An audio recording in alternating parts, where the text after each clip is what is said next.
सही हो जाए। देखा इधर आप कहोगे सर काजरी की स्थापना 1959 में हुई थी, सहयोग दो देशों ने किया था, एक का नाम था रूस, अरे रूस नहीं था तो कौन सा था, तो ऑस्ट्रेलिया था। ऑस्ट्रेलिया के साथ एक बहुत बड़ा संगठन जुड़ा था जिसका नाम था यूनेस्को, इनके सहयोग से इसकी स्थापना की गई थी। अगला सवाल आपसे पूछा जाता है कि भारत में ये जो काजरी है इसका संचालन कौन कर रहा है।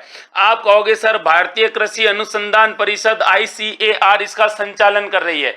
फिर आपसे सवाल पूछा जाता है काजरी के उपकेंद्र कितने हैं, तब आप कहोगे सर इनके उपकेंद्र है 5। कितने केंद्र है, 5 उपकेंद्र है। 5 उपकेंद्र कौन कौन से, तो आप कहोगे सर एक तो है पाली के अंदर, कहां पर, पाली के अंदर है, एक कहां पर है, बीकानेर के अंदर है, कहां पर है, बीकानेर के अंदर है, एक जैसलमेर के अंदर है, कहां पर है, जैसलमेर के अंदर, और एक कहां पर है, तो लद्दाख में है, और एक कहां पर है, गुजरात में। गुजरात में भी कहां पर है, तो भुज में है। कहां पर है, भुज में है। ये भी आपको याद रखना है। सवाल आगे जा रहा है और सवाल घूमता घूमता आपकी नजरों के सामने एक और बना है, और क्या पूछा जाएगा, काजरी के उपकेंद्र 5 है। अब मुझे बताओ काजरी का पूरा नाम। मेरे भाई ये सवाल आपसे पूछा गया है, और पूरा नाम अगर आपसे पूछे, इंग्लिश वाला बहुत कम आता जाता है, हिंदी वाला पूछा जाता है। केंद्रीय शुष्क क्षेत्र अनुसंधान केंद्र, कभी भी पूछे तो आप क्या जवाब दोगे, केंद्रीय शुष्क क्षेत्र अनुसंधान केंद्र। और अनुसंधान केंद्र कहां पर है, आप कहोगे सर ये जोधपुर के अंदर है। अगला सवाल आपसे फिर पूछा जाता है, क्या पूछा जाता है कि बताइए भाई इसका कार्य क्या है। सबसे इंपॉर्टेंट ये बात है काजरी का क्या कार्य है, तब आप कहोगे सर इसका एक ही कार्य है, आप कहोगे वनों का विकास। किसका विकास, वनों का विकास, वन अर्ध शुष्क क्षेत्र के और शुष्क क्षेत्र के, ये भी आपको याद रखना है। हालांकि काजरी के उपकेंद्र में कृषि से रिलेटेड, पशुपालन से रिलेटेड, बागवानी से रिलेटेड, कृषि से रिलेटेड हर एक क्षेत्र में एक अच्छे अच्छे क्या होते हैं, अनुसंधान होते हैं, एनालिसिस होते हैं, याद रखना है। अगला सवाल देखिएगा, सवाल बहुत लाजवाब है और आंसर आपको बताना है। राजस्थान में अन्न का कटोरा किस जिले को कहा जाता है। अब राजस्थान का एक जिला जिसको हम लोग कहते हैं अन्न का कटोरा। अरे बताओ मेरे दोस्त, अन्न खाते हो आप लोग, और अन्न खाते हो और अन्न के कटोरे के बारे में आपको पता नहीं है, फिर तो ये बात होगी आंखें तो हैं लेकिन दिखाई नहीं दे रहा है। बात वही है, तो आंसर बता देना है। राजस्थान का एक जिला, उस जिले को आप अन्न का कटोरा कहते हो, आखिर कौन सा जिला है। इतना अच्छा और इतना ही बढ़िया सवाल है। फिर इस जिले के बारे में हम कुछ ऐसी बातें पढ़ेंगे जो आपके एग्जाम के हिसाब से बहुत इंपॉर्टेंट भी है। चलिएगा भाई, लक्षित कुमार, गुरलाल हंस, उसके बाद नितेश बैरवाल, लक्षित प्रहलाद, और कोई कोशिश करेगा जो इस सवाल के बारे में बता सकता है।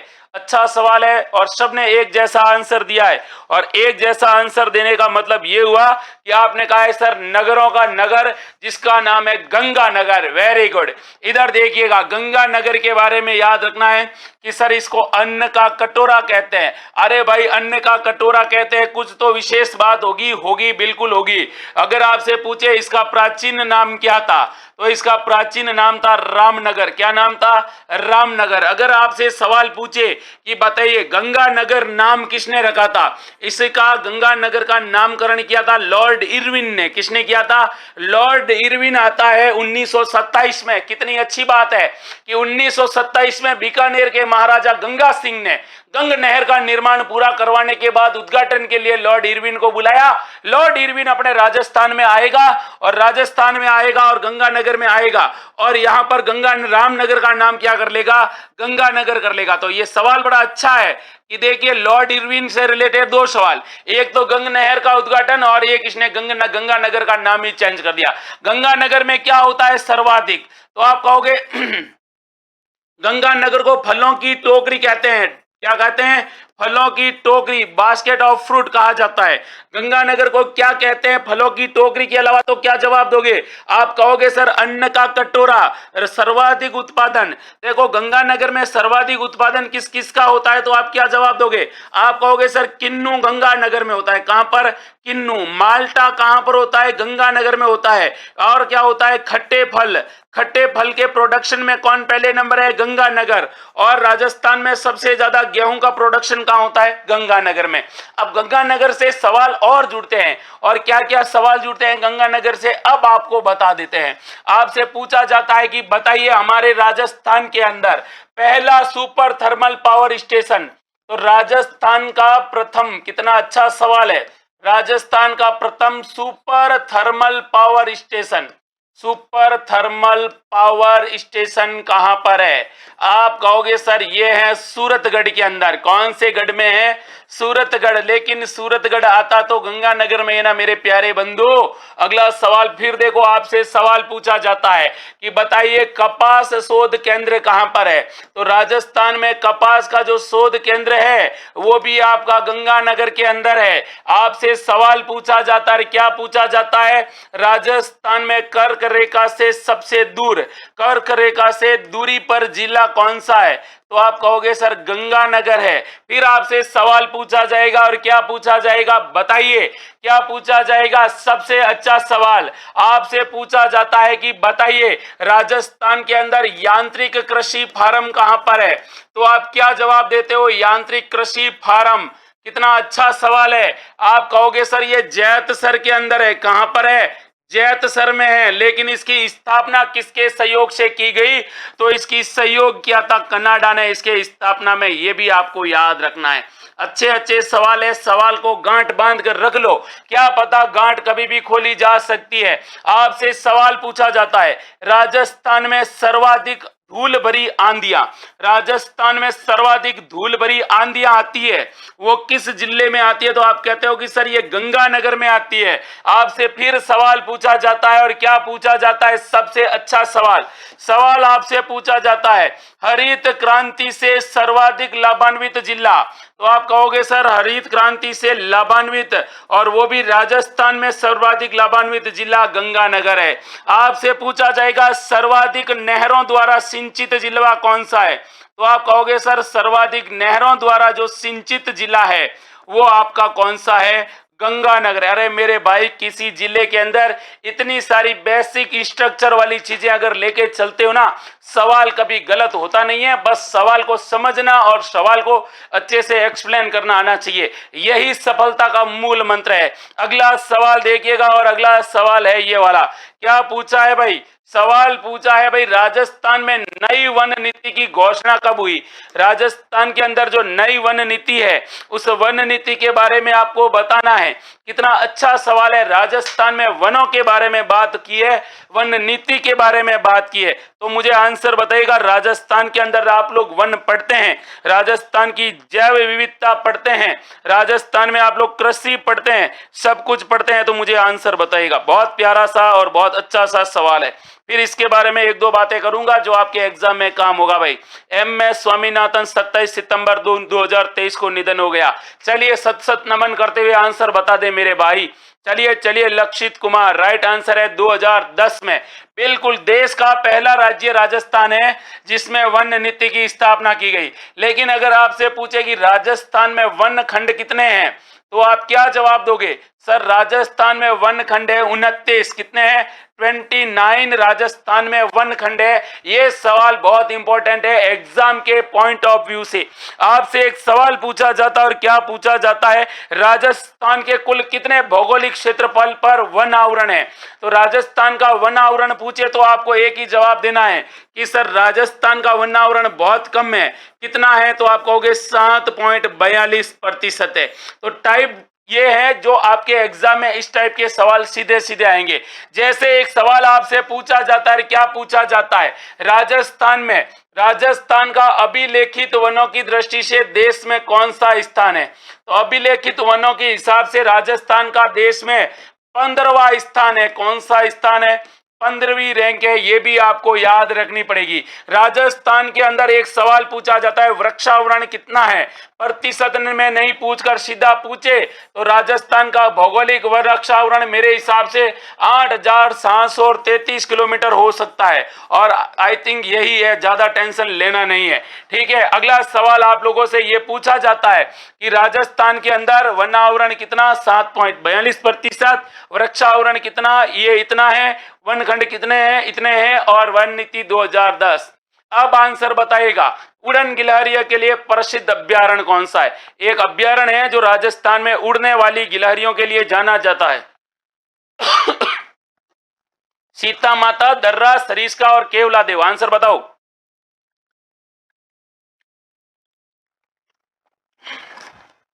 बताइए बताइए, या तो सही या गलत, टेंशन नहीं लेना कि क्या होगा, वही होगा जो बाद में एग्जाम में दे पहले पढ़ेंगे वही होगा, है ना। एग्जाम में जितना पढ़ के जाओगे वही होगा, टेंशन में नहीं लेना है।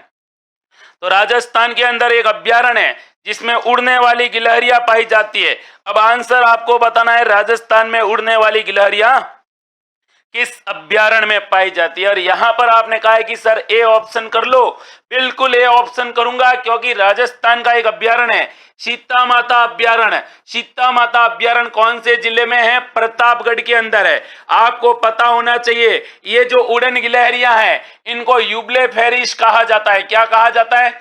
यूबले फेरिस भी कहा जाता है, और स्थानीय भाषा में ये लोग क्या कहते हैं? इसको मसोवा कहते हैं। आपको पता होगा, आपसे एक सवाल पूछा जाता है, राजस्थान में सर्वाधिक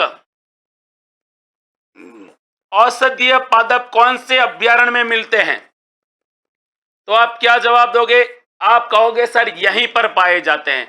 अब आपको पता होगा कि यहां पर क्या पाया जाता है, तो आप कहोगे सर यहां पर एंटीलोप प्रजाति के क्या पाया जाता है? एंटीलोप प्रजाति का जांघिल पाया जाता है। क्या पाया जाता है? जांगिल पाया जाता है। आपसे सवाल फिर पूछा जाएगा, और क्या पूछा जाएगा कि बताइए इसमें कौन सी नदी बहती है?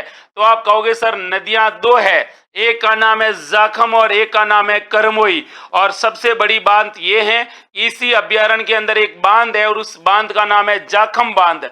राजस्थान का सबसे ऊंचा बांध जाखम बांध, जो किस अभ्यारण्य में है? आप कहोगे सीता माता अभ्यारण्य में है। सवाल और पूछा जाएगा, और क्या पूछा जाएगा? राजस्थान में चित्तल की मातृभूमि किसको कहते हैं? अरे दोस्त, चित्तल की मातृभूमि पूछे तो भी आप कहोगे सर यही है। अगला सवाल फिर आपसे पूछा जाएगा, इधर वाला तो पढ़ा ही है, अब इसको खींचकर आपके सामने लाता हूं सीता माता अभ्यारण्य के बारे में। कई बार आप लोगों से एक सवाल पूछा जाता है सीता माता अभ्यारण्य के बारे में कि सर्वाधिक जैव विविधता वाला अभ्यारण्य कौन सा है? तब आप कहोगे सर राजस्थान में सर्वाधिक जैव विविधता है ना, वो इसी अभ्यारण्य में पाई जाती है। राजस्थान में सर्वाधिक जैव विविधता पाई जाती है। आपको पता होगा इसके अंदर क्या है, तो आप कहोगे सर इसके अंदर लव कुश नाम के क्या है? जल स्रोत है। क्या नाम है? लव कुश नाम के दो जल स्रोत है। ये भी आपको पता होना चाहिए।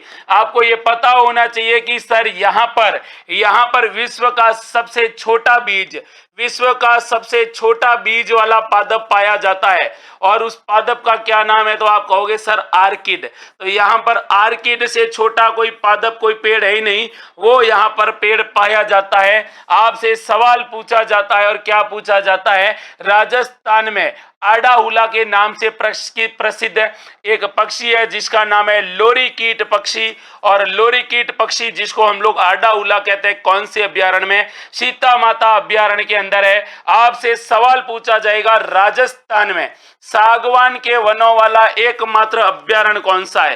तो राजस्थान में सागवानों के वनों का एकमात्र अभ्यारण्य है, वो भी सीता माता अभ्यारण्य है। ये भी आपको याद होना चाहिए। अरे मेरे दोस्त, पढ़ो तो ढंग से पढ़ो, और ऐसा पढ़ो कि कभी भी कोई भी एग्जाम जब देने के लिए जाओ ना, तो आपके दिमाग के सारे नर्वस सिस्टम मिलने चाहिए कि आंसर क्या जा रहा है और क्या जवाब देना है। अगला सवाल फिर देखिएगा। सवाल आपसे ये पूछा है, और क्या पूछा है मेरे भाई? सवाल पूछा है राजस्थान में प्रथम चीनी मिल कहाँ स्थापित की गई? राजस्थान में उद्योगों में आपने पढ़ा होगा कि चीनी उद्योग के बारे में तो बहुत तगड़े तगड़े सवाल आते हैं, आप लोगों से पूछे भी जाते हैं। तो बताइए राजस्थान में पहला चीनी का कारखाना चित्तौड़गढ़, भोपाल सागर, उदयपुर या सीकर? कौन बताएगा भाई? शारदा अहिर, शुभम पटेल, ममता, रंजीत कुमावत, उसके बाद सूर्य नागल, नितेश बैरवा, वेरी गुड, शारदा अहिर। चलिए चलिए चलिए, रंजीत कुमावत, प्रहलाद, उसके बाद महेंद्र सिंह। चलिए चलिए चलिए, आंसर इधर देखना है, और आंसर इसका है ये वाला। मुझे लगा आप लोग तगड़ा वाला आंसर दोगे, लेकिन आपका आंसर फेल होता जा रहा है। देखो इधर, राजस्थान के अंदर पहली चीनी मिल लगाई गई थी 1932 में, और इसका नाम क्या था? इसका क्या नाम था बताइए? ये कहां लगाई थी? भोपाल सागर, चित्तौड़गढ़ के अंदर। कैसी मिल थी ये? तो आप कहोगे सर ये निजी मिल थी। क्या नाम था? निजी मिल थी। इसका मतलब ये हुआ, आपसे एक सवाल और पूछा जाएगा, राजस्थान में सहकारी चीनी मिल कहां पर है? आप कहोगे सर ये केशोराय पाटन के अंदर है। केशोराय पाटन कहां पर है? तो आप कहोगे सर बूंदी में है। कहां पर है? बूंदी में। सवाल यही नहीं रुक रहा है, आपसे पूछा जाएगा राजस्थान की पहली सरकारी कहूं या सार्वजनिक चीनी मिल कहूं, तब आप क्या कहोगे? आप कहोगे सर सार्वजनिक या चीनी मिल कहूंगा। तो इसका एक ही आंसर है और वो आंसर है ये वाला। कौन सा वाला आंसर है? ये वाला। क्या सवाल, क्या जवाब? अरे आप कहोगे sir the Ganganagar state sugar mills.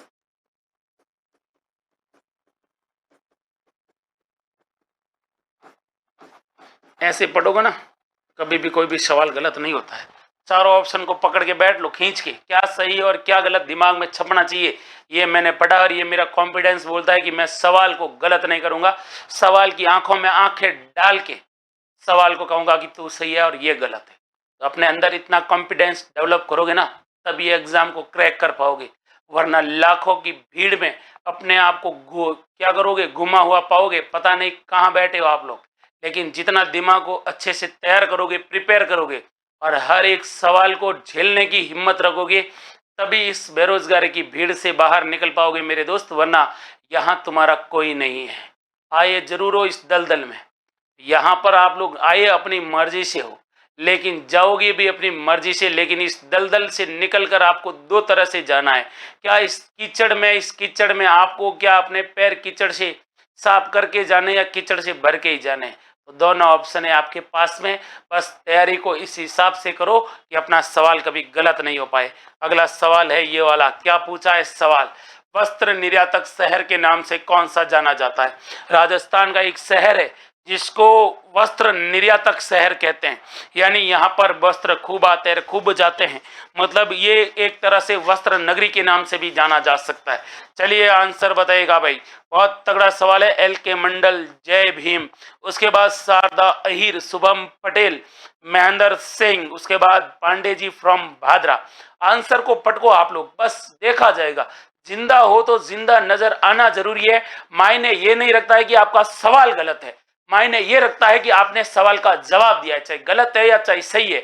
और अगर गलत सवाल का जवाब यहां दोगे ना, तो वो सवाल आपके दिमाग में हमेशा छपेगा कि नहीं, ये सवाल को मैंने पहले लाइव में क्या किया है, गलत किया है। इसीलिए कहता हूं कि हारा वही है जो लड़ा नहीं है। चलिए आंसर बताइए। साहस से बड़ा कोई चीज होता ही नहीं है, और अपने दिमाग से बड़ी कोई शक्ति नहीं है। फटाफट अपनी शक्तियों का इस्तेमाल करो और याद करो अपने दिमाग में पड़े हुए सारे सवालों को। उदयपुर, बीकानेर, भीलवाड़ा और जालोर, बताओ कौन बता सकता है इस सवाल का बढ़िया वाला आंसर? अनिल कुमार चौहान, गौरव यादव, एल के मंडल। कोशिश करो मेरे दोस्त, कोशिश ऐसी करो कि कोशिश से ही आप लोग कामयाबी की तरफ पहुंच पाओ। कोशिश करो, मैं बार बार कह रहा हूं, आंसर बताने की कोशिश करो और आप कोशिश कर रहे हैं। राजस्थान के अंदर वस्त्र निर्यातक नगरी के नाम से कौन सा शहर जाना जाता है? बड़ा सिंपल सवाल पूछा है, और इस सवाल में अगर आप लोग फंसते हो कोई दिक्कत नहीं है, आंसर गलत हो रहा है लेकिन होने दो। Very good. तो कोशिश ये कहती है कि कोशिश सही है। वस्त्र निर्यातक नगरी भीलवाड़ा, वस्त्र नगरी भीलवाड़ा। टेक्सटाइल सिटी भीलवाड़ा, और वस्त्र नगरी टेक्सटाइल सिटी। और क्या बोलते हैं भाई इसको? अरे बताओ भाई, अब्रक नगरी, माइका सिटी। किसको कहते हैं? भीलवाड़ा को कहते हैं। किसको कहते हैं? भीलवाड़ा को कहते हैं। ये सारे भीलवाड़ा के उपनाम है। अब आपसे पूछा जाएगा भीलवाड़ा में सबसे ज्यादा क्या देखते हो? मोर। तो आंसर बताओ, भीलवाड़ा का शुभंकर क्या? तो आप कहोगे सर शुभंकर पूछा है, बिल्कुल। भीलवाड़ा का शुभंकर है मोर। क्या नाम है? मोर। आपसे पूछा जाता है मांडलगढ़ का किला कहां पर है? आप कहते हो भीलवाड़ा के अंदर है। कहां पर है? भीलवाड़ा के अंदर। आपसे वापस कुछ और सवाल पूछे जाते हैं भीलवाड़ा से रिलेटेड, जो आपसे पूछा जाता है राजस्थान में फट चित्रकला के लिए कौन सा जिला प्रसिद्ध है? आप कहते हो सर भीलवाड़ा जिला प्रसिद्ध है। आपसे पूछा जाता है बताइए हमारे राजस्थान के अंदर माणिक्यलाल वर्मा टेक्सटाइल इंस्टीट्यूट कहां पर है? कितना अच्छा सवाल पूछा है। माणिक्यलाल वर्मा टेक्सटाइल इंस्टीट्यूट, जवाब ऐसे आने चाहिए कि मजा आ जाए। भीलवाड़ा के अंदर। फिर आपसे सवाल पूछा जाता है बताइए भाई गंगाबाई का मंदिर कहां पर है? गंगाबाई का मंदिर, गंगाबाई की छतरी अलग है, गंगाबाई का मंदिर अलग है। आपसे फिर पूछा जाता है, क्या पूछा जाता है, राजस्थान के अंदर अमरगढ़ की छतरियां कहां पर है? अमरगढ़ की छतरियां आप कहते हो कि श्री भीलवाड़ा के अंदर है। आपसे फिर सवाल पूछा जाता है, क्या पूछा जाता है, बताइए भाई हमारे राजस्थान के अंदर एक ऐसा जिला है जिस जिले में कहते हैं प्रथम कृषि रेडियो स्टेशन लगाया गया, तो आप कहते हो प्रथम कृषि रेडियो स्टेशन लगाया गया था, वो भीलवाड़ा के अंदर लगाया गया था। फिर आपसे सवाल पूछा जाता है सर्वाधिक वनस्पति घी का उत्पादन कहां पर होता है? तो क्या जवाब देते हो? सर ये भीलवाड़ा के अंदर होता है। कहां पर होता है? भीलवाड़ा के अंदर। फिर आपसे सवाल पूछा जाता है राजस्थान में कौन सा जिला तांबे की मीनाकारी के लिए प्रसिद्ध है? तो आप क्या जवाब देते हो? सर भीलवाड़ा है। आपसे फिर सवाल पूछा जाता है, क्या पूछा जाता है, तगड़ा वाला सवाल पूछा जाता है। बताइए मेरे हिसाब से इस सवाल के बारे में आप जानते हैं, और आपसे पूछा जाता है कि राजस्थान में एक नृत्य होता है जिसका नाम है नाहर नृत्य, कहां पर होता है? तो भीलवाड़ा में होता है। इस प्रकार के सवाल आपको पढ़ना होगा, आपके सवाल कभी गलत नहीं होंगे मेरे प्यारे दोस्त। अगले सवाल को देख के आंसर बताओ। राजस्थान की मरुगंगा किसे कहा गया है? इंदिरा गांधी नहर, बिसलपुर परियोजना, बिसल चंबल नदी या बनास नदी? इतना अच्छा, इतना बढ़िया, इतना लाजवाब सवाल है। मरुस्थल की गंगा पूछिए। अब मेरे हिसाब से तो मुझे आंसर बता देना चाहिए, लेकिन मैं कोशिश करूं कि आप लोग इसका पहले आंसर बता दो, फिर मैं इसका थोड़ा पोस्टमार्टम करूं, आपको बताऊं कि आप लोग क्या कर रहे हो और क्या पढ़ रहे हो और इसका आंसर क्या है। और अगर आपने आंसर बताया तो उस आंसर के इर्द गिर्द कितने सवाल बनते हैं वो भी हम लोग बात करेंगे। तो बताओ राजस्थान में मरुगंगा के नाम से किसको जाना जाता है? बहुत अच्छा सवाल है भाई, वाकई तगड़ा वाला सवाल है। लोड नहीं लेना है कि सर क्या है क्या नहीं है। चलिए चलिए चलिए चलिए चलिए, कोशिश करी, बताइए। यहां पर आप लोगों को डरना नहीं है, बस आंसर बता देना है मुझे कि सर ये हैं। ए ऑप्शन वाले मुझे ज्यादा दिख रहे हैं, ए ऑप्शन मिल रहे हैं, इसका मतलब ये हुआ कि आप सब सही है। IGNP यानी इंदिरा गांधी नहर परियोजना, ध्यान से सुनिएगा। सही, इंदिरा गांधी नहर परियोजना। मरुस्थल की क्या कहते हैं? गंगा कहते हैं। मरुस्थल की स्वर्ण रेखा कहते हैं।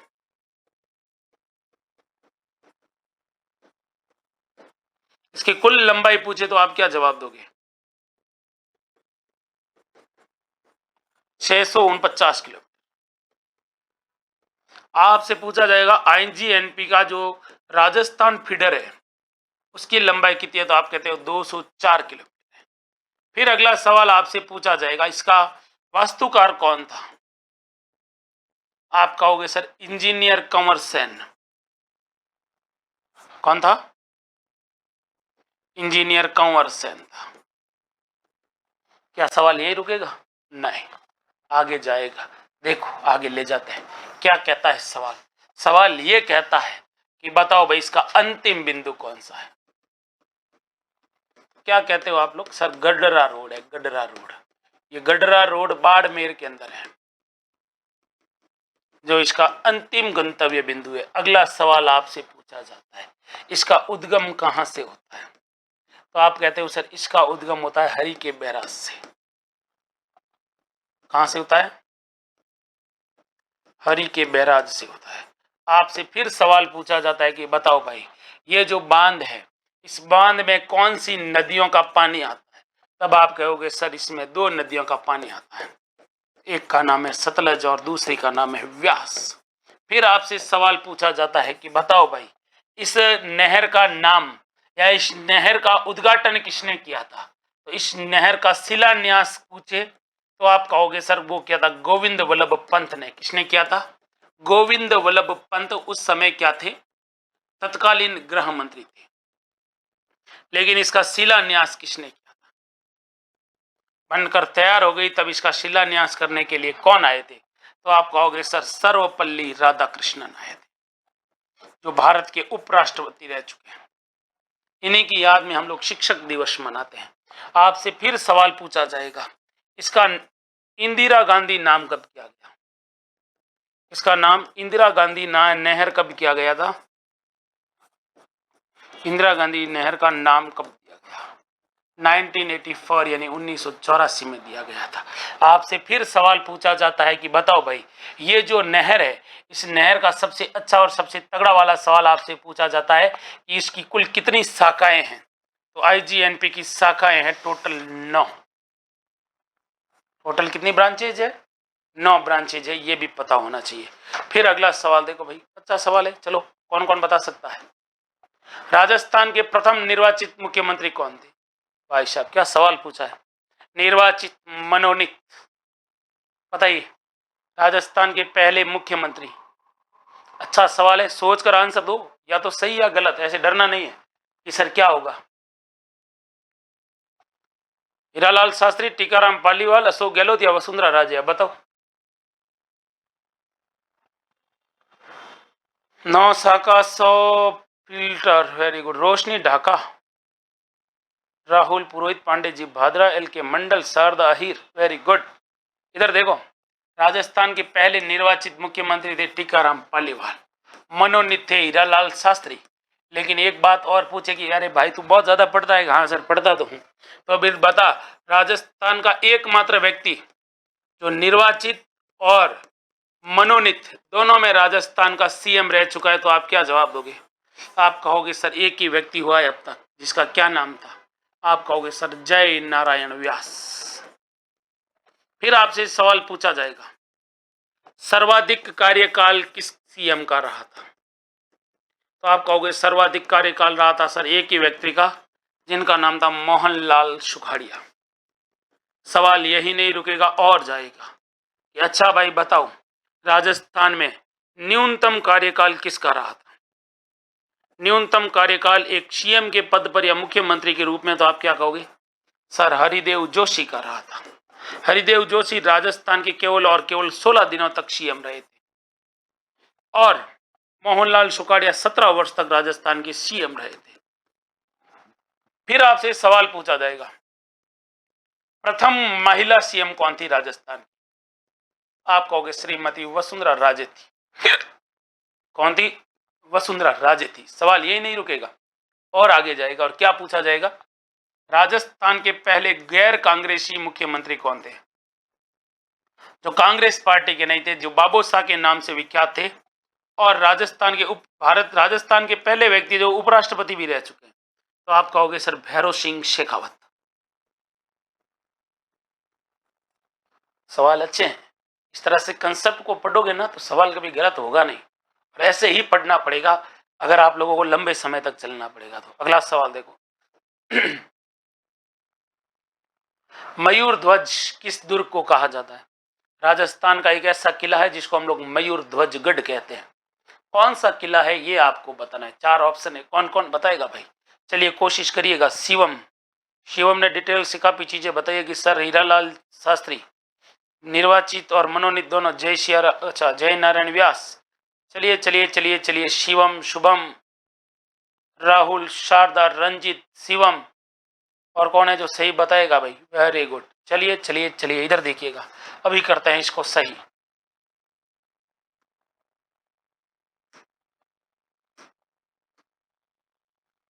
तो राजस्थान में एक किला है जिसका नाम है मेहरानगढ़। मेहरानगढ़ का किला कहां पर है? तो आप कहते हो सर ये जोधपुर के अंदर है। इस किले के बारे में आपको याद रखना कि इसका सर निर्माण हुआ था, इसका निर्माण करवाया था राव जोधा ने। लेकिन राव जोधा तो इसका निर्माण करवाते हैं, लेकिन इस किले की जो नींव रखी गई थी वो करणी माता ने अपने हाथों से रखी थी। अगर करणी माता ऑप्शन में नहीं आएगा तो करणी माता के बचपन का नाम आएगा रिद्धुबाई।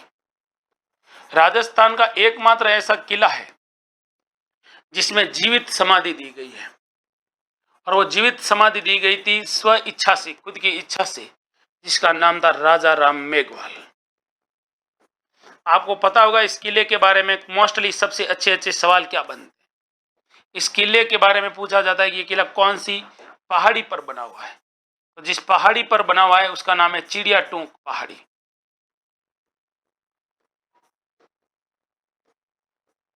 चिड़िया टूंक पहाड़ी पर बना हुआ है। फिर आपसे सवाल पूछा जाता है कि बताइए भाई, ये जो मेहरानगढ़ का किला बना हुआ है ना, इस मेहरानगढ़ में आप क्या देखते हो। तो आप कहते हो कि सर यहाँ पर हम लोग धन्ना भीमा की छतरी देखते हैं। तो आपसे पूछा जाता है धन्ना भीमा की छतरी कहाँ पर है। तो आप कहोगे सर मेहरानगढ़ में है, और इसी छतरी को हम लोग कहते हैं मामा भांजा की छतरी, 10 खंभों की है। फिर आपसे सवाल पूछा जाता है राजस्थान में अधूरी छतरी, अधूरी मस्जिद किस किले में है। इसी किले में अधूरी मस्जिद है, और इसी अधूरी मस्जिद को कहते हैं सूरी मस्जिद, क्योंकि शेर शाह सूरी इसका निर्माण करवा कर गया था। इस किले के बारे में याद रखना है कि सर ये जो किला है, इस किले में कुछ महल है। जैसे आपसे पूछा जाएगा कौन सा महल है, चौखलाऊ महल या चौखेलाऊ महल है। और इस चौखेलाऊ महल में आप कहोगे सर भित्ति चित्रकारी की गई है। भित्ति चित्रण, और भित्ति चित्रण भी किसका है, तो आप कहोगे सर रामायण के चित्र है इसमें। सवाल यहां भी नहीं रुकेगा, आगे जाएगा। आपसे पूछा जाएगा कि राजस्थान में तलहटी महल कहां पर है। इसी महल में, इसी महल के पास एक महल है जिसका नाम है फूल महल। आपसे पूछा जाता है कि राजस्थान में मान प्रकाश पुस्तकालय किस किले में है। आप कहते हो सर ये मेहरानगढ़ के किले में है। कौन से किले में है, मेहरानगढ़ किले में है। आपसे फिर पूछा जाता है चामुंडा माता का मंदिर, चामुंडा माता, नागणेची माता, इनके मंदिर कहां पर है, मेहरानगढ़ में है। फिर आपसे पूछा जाता है आनंद घंजी का मंदिर कहां पर है। आप कहते हो कि सर मेहरानगढ़ में।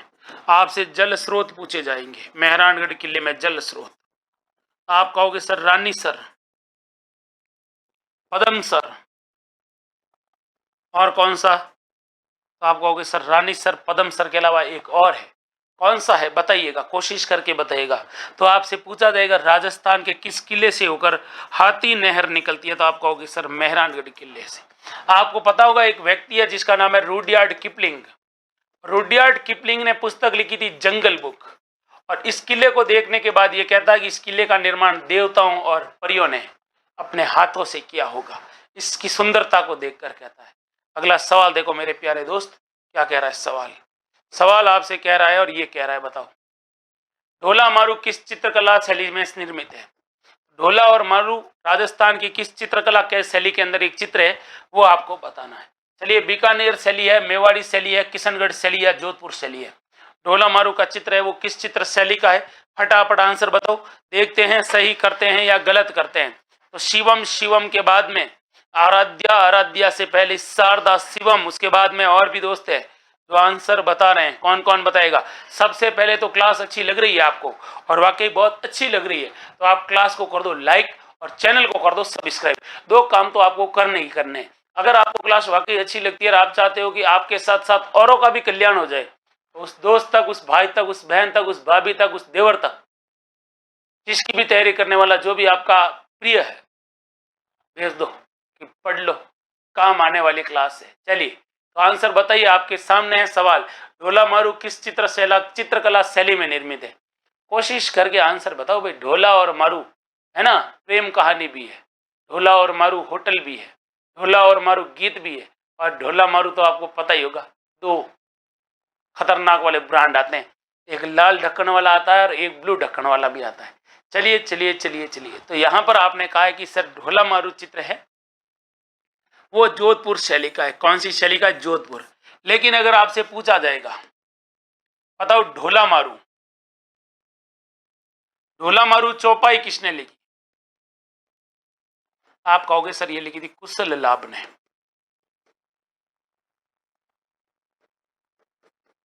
आपसे पूछा जाएगा ढोला मारू रादुआ किसने लिखा, तो आप कहोगे सर कवि कल्लोल ने लिखा था। फिर आपसे सवाल पूछा जाएगा आरटीडीसी द्वारा संचालित, राजस्थान टूरिज्म डेवलपमेंट कॉर्पोरेशन द्वारा संचालित ढोला मारू होटल कहां पर है?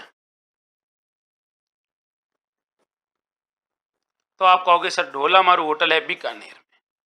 अब आपसे सवाल पूछा जाता है कि राजस्थान में ढोला मारू गीत कहां पर गाए जाते हैं? तो ढोला मारू गीत के बारे में आपको दो बातें याद रखनी है। एक तो याद रखना कि सर ये रजवाड़ी गीत है। कैसा गीत है? रजवाड़ी या महफिल वाला गीत है।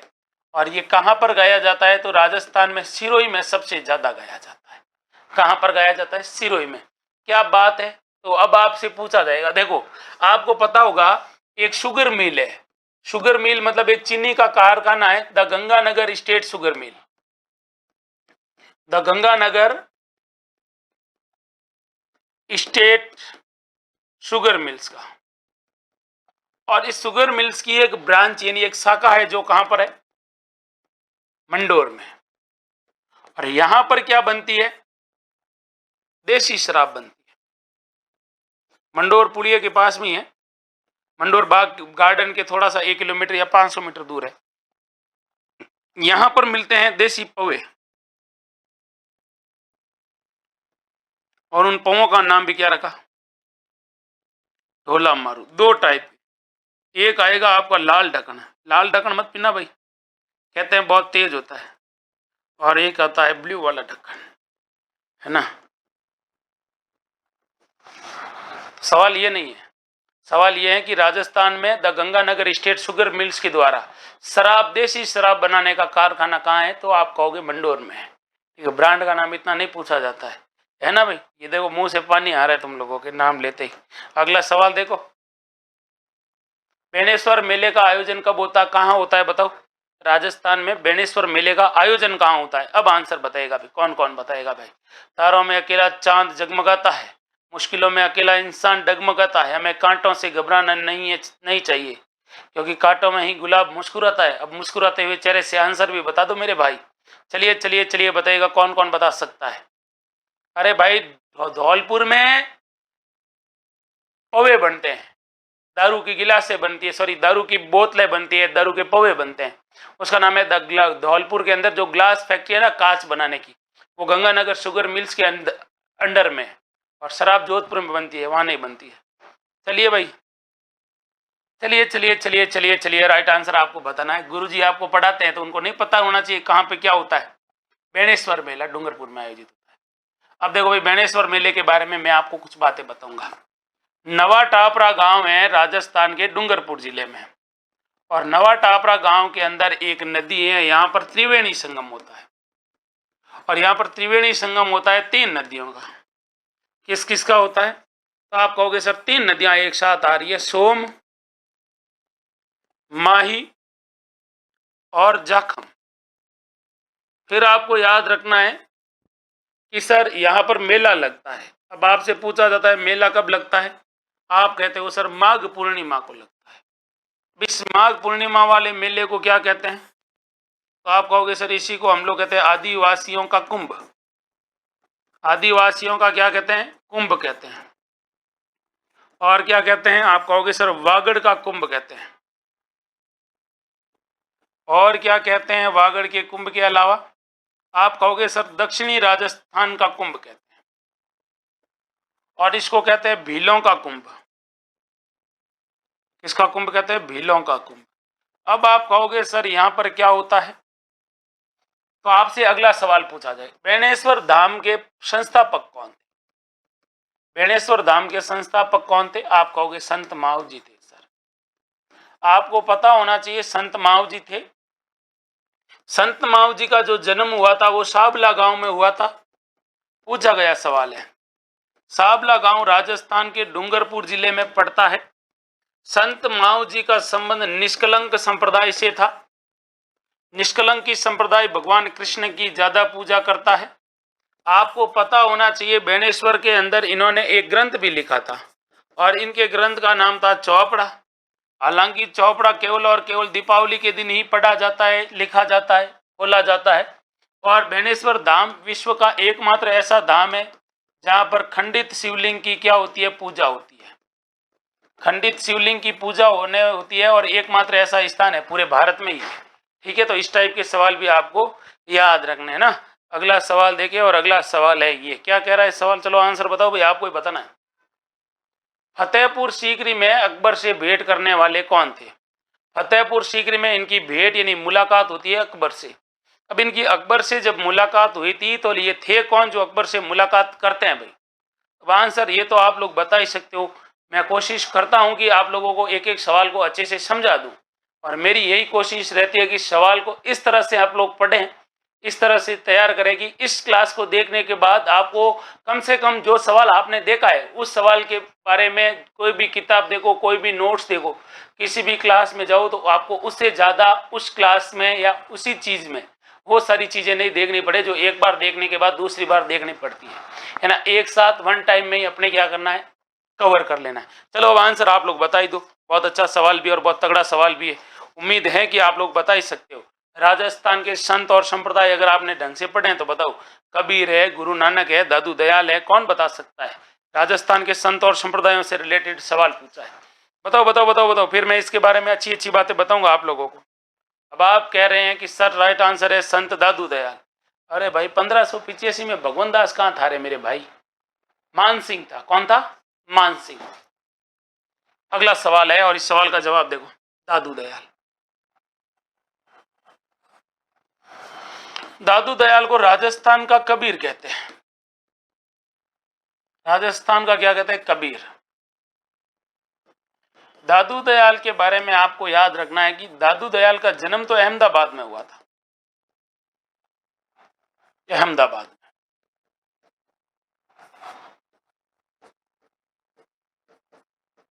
दादू दयाल के बारे में आपको याद रखना है कि सर ये जो दादू दयाल जी थे, इनके बारे में मोस्टली जो सबसे अच्छा और सबसे शानदार सवाल ये बनता है कि इनकी जो प्रधान पीठ है वो आपसे पूछे तो आप कहोगे सर दुद्दू के अंदर है, लेकिन इनकी समाधि आपसे पूछे तो आप कहोगे सर नारायणा के अंदर है। नारायणा जयपुर ग्रामीण में है, दुद्दू खुद जिला है। फिर आपसे सवाल पूछा जाता है कि इन्होंने अपने उपदेश कौन सी भाषा में दिए थे? आप कहते हो सर ढूंढाड़ी भाषा में दिए थे, लेकिन कई बार ढूंढाड़ी की जगह अगर सदुकड़ी दिया हुआ हो तो ये भी सही कर लेना।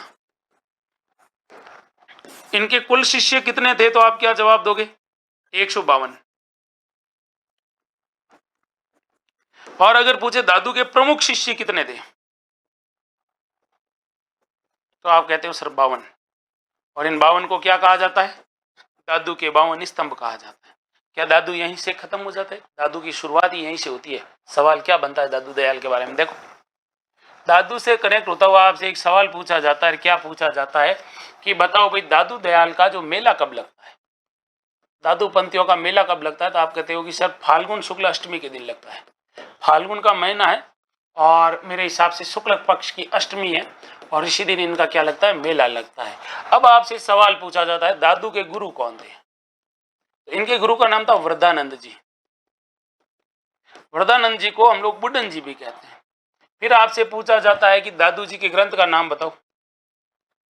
आप क्या होते हो? दादू जी री वाणी। फिर कहते हो सर इसका एक और आंसर है काया बेली। कौन सी बेली? काया बेली। और क्या है? तो आप कहते हो दादू जी रा दुआ। दादू की रचनाएं हैं। आपसे फिर सवाल पूछा जाता है कि बताओ भाई दादू दयाल में जो सत्संग स्थल होता है ना दादू पंथ में, सत्संग स्थल को क्या कहते हैं? अलख दरीबा कहते हैं। क्या कहते हैं? अलख दरीबा। अगर कोई आदमी दादू पंथ में है और उसका किसी दूसरे दादू पंथी से अपने ही अनुयायियों से क्या होता है, अगर आमना सामना होता है तो ये एक दूसरे का अभिवादन किस शब्द से करते हैं? तो दादू पंथी लोग अभिवादन करते हैं सत्य राम, यानी राम का नाम क्या है? सत्य है। सतराम या सत्य राम कहते हैं। ये भी आपको याद रखना है। आपसे सवाल ये पूछा जाता है, सबसे अच्छा सवाल पूछा जाता है कि बताओ आगे जाकर दादू पंथ कितने भागों में विभाजित हो गया? तो आगे जाकर दादू पंथ है वो 5 भागों में क्या हो गया था? विभाजित हो गया था। 5 भागों में विभाजित हो गया, जिसमें एक खाकी था, एक स्थानधारी था, 5 भाग में विभाजित, है ना। तो ये सारी चीजें याद रखनी है। कॉमन सवाल है जो परीक्षा में आते हैं, आपसे पूछे जाते हैं। अगला सवाल है ये, चलो आंसर बताओ। विष्णोई संप्रदाय के प्रवर्तक कौन थे भाई साहब? कल परसों ही जबरदस्त वाला मेला था। चलो बताओ, विष्णोई संप्रदाय के प्रवर्तक जशनाथ जी थे, जाम्बो जी थे, संत पीपा जी थे या संत रज्जब जी थे? आंसर सबको बताना है, कोई गलत नहीं बताएगा। उम्मीद है कि सबके सब इसमें सही करके ही आएंगे। चलिए चलिए चलिए, खालसा वीरत कहाँ, नागा खाकी उतरा दे, सारे सही है भाई। शारदा हीर,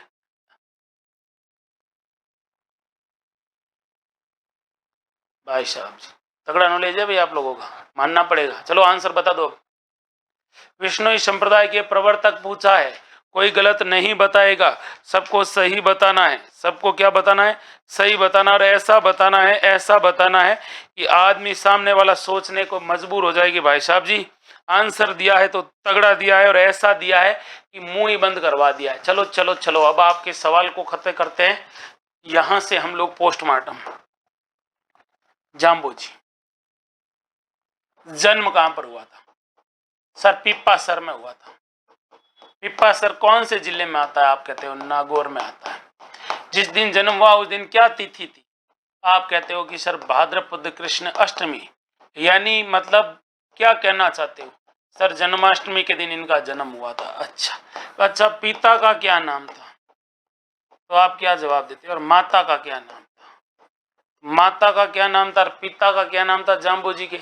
बड़ा अच्छा सवाल है, क्योंकि इनका जन्म ऐसा कहा जाता है कि पंवार गोत्र के राजपूत परिवार में हुआ था, और इनके पिता का नाम था लोहट जी और माता का नाम था हंसा। क्या नाम था? हंसा था। तो पिता का नाम था लोहट जी, माता का नाम था हंसा देवी। फिर आपसे सवाल पूछा जाता है, जाम्बो जी के गुरु का क्या नाम था? आप कहते हो गोरखनाथ। फिर आपसे सवाल पूछा जाता है जाम्बो जी के बारे में, बताओ भाई उपनाम क्या है? तो कहते हैं कि सर इनको विष्णु का अवतार मानते हैं। और क्या कहा जाता है? बहुत कम बोलते थे, कम बोलते थे, इसलिए इनको गूंगा गैला कहते थे, और इनको पर्यावरण का वैज्ञानिक कहते थे।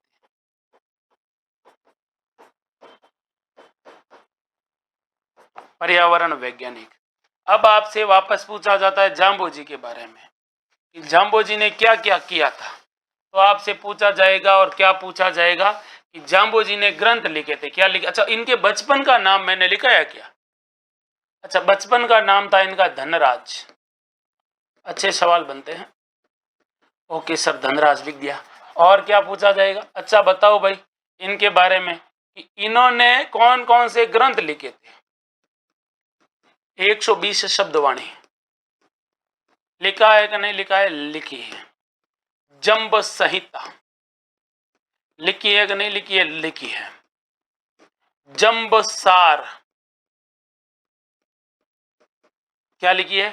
जंब सार, जंब संहिता, जंब सार, और क्या लिखा? विष्णोई धर्म प्रकाश। विष्णोई धर्म प्रकाश, ये सब इन्हीं के ग्रंथ है। फिर आपसे पूछा जाता है जाम्बो जी के बारे में, और क्या पूछा जाता है कि बताओ भाई जाम्बो जी ने जहां जहां पर उपदेश दिए थे उनके उपदेश स्थल को क्या कहा गया? तो आप कहते हो सांतरी। जाम्बो जी ने जो अनुयायियों को, अपने अनुयायियों को हाथ में जल दिया था, उस जल का क्या नाम था जिसको हम लोग अभिमंत्रित जल कहते हैं? तो आप कहते हो पाहल। फिर आपसे पूछा जाता है, क्या पूछा जाता है कि बताओ भाई जाम्बो जी के बारे में सबसे अच्छा सवाल यह है कि इन्होंने बिश्नोई पंथ की स्थापना कब की? तो आप कहोगे सर 1485, बीकानेर। बीकानेर के अंदर एक जगह पड़ती है धोक धोरा, और धोक धोरा में इन्होंने कौन से पंथ की स्थापना की थी? विश्नोई पंथ की स्थापना नाइट, अच्छा इस समय हुई थी। अच्छा, इनके समकालीन सुल्तान कौन था? इनके समकालीन सुल्तान जो इनसे मिलने के लिए आया था, और उनका नाम था सिकंदर लोदी। सिकंदर लोदी ने कहा कि गुरु क्या करूं आप बताइए मुझे। तो गुरु ने कहा एक तो गौ हत्या पर रोक लगा, और एक हरे वृक्षों की कटाई पर रोक लगा। तो दोनों पर क्या लगाई थी? रोक लगाई थी। बिल्कुल विष्णोई नीले वस्त्र नहीं पहनते हैं, सही बात है। अगला सवाल देखो, लोक देवता तेजा जी का जन्म स्थान बताओ भाई। भाई साहब जी ये कल परसों की बात है, आप लोगों ने जबरदस्त नारे लगाए थे। चलिए चलिए चलिए चलिए बताइएगा। बहुत अच्छा सवाल है, सीधा सा जवाब देना है, ज्यादा लोड लेना नहीं है। लोड लेने से कुछ होना नहीं है और कुछ आना जाना नहीं है। चलिए कोशिश करके सही आंसर बताओ। राजस्थान के अंदर एक सिंपल सा सवाल, और सिंपल सा सवाल यह है कि तेजा जी का जन्म स्थान है कौन सा है, फटाफट बताओ। फिर मैं इसके बारे में एक नहीं, दो नहीं, तीन चार बातें ऐसी बताऊंगा जो आपके एग्जाम में आपके काम आएगी। और आएगी क्यों नहीं, जरूर आएगी। हाँ भाई, तो आपने आंसर बताया है कि सर जिनका जन्म कहां पर हुआ था, खरनाल के अंदर हुआ था, खरनाल नागौर में। जन्म कब हुआ, माघ शुक्ल चतुर्दशी के दिन हुआ था, खरनाल नागौर में। पिता का नाम था ताहड़ जी, माता का क्या नाम था, पिता का क्या नाम था इनके, माता का नाम था राज कुंवर, पिता का नाम आपको बताना है। गोत्र इनकी थी धौलिया। उपनाम, तेजा जी के उपनाम है कृषि कार्यों के उपकारक देवता, कृषि कार्यों के उपकारक देवता। और कौन से देवता, काला और बाला के देवता।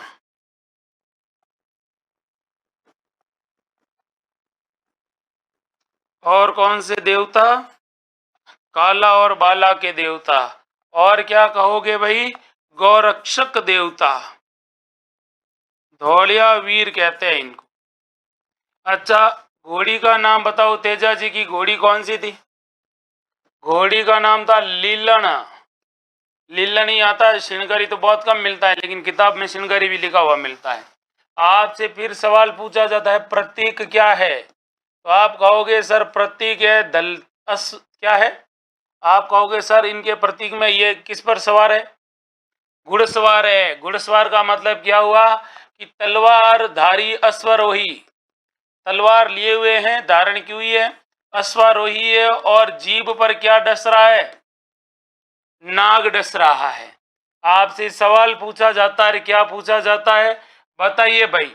तेजा जी के बारे में सबसे अच्छा और सबसे अच्छा सवाल है, इनके पुजारी को क्या कहते हैं, घोड़ला कहते हैं। तेजा जी के पुजारी को घोड़ला कहते हैं। तो तेजा जी के भजन के गीतों को क्या कहते हैं, अरे भाई इनके गीतों को कहा जाता है तेजा टेर। क्या कहा जाता है, तेजा टेर। अगला सवाल आपसे पूछा जाता है, 2011 में तेजा जी के ऊपर कौन सा टिकट जारी हुआ था, डाक टिकट जारी हुआ था।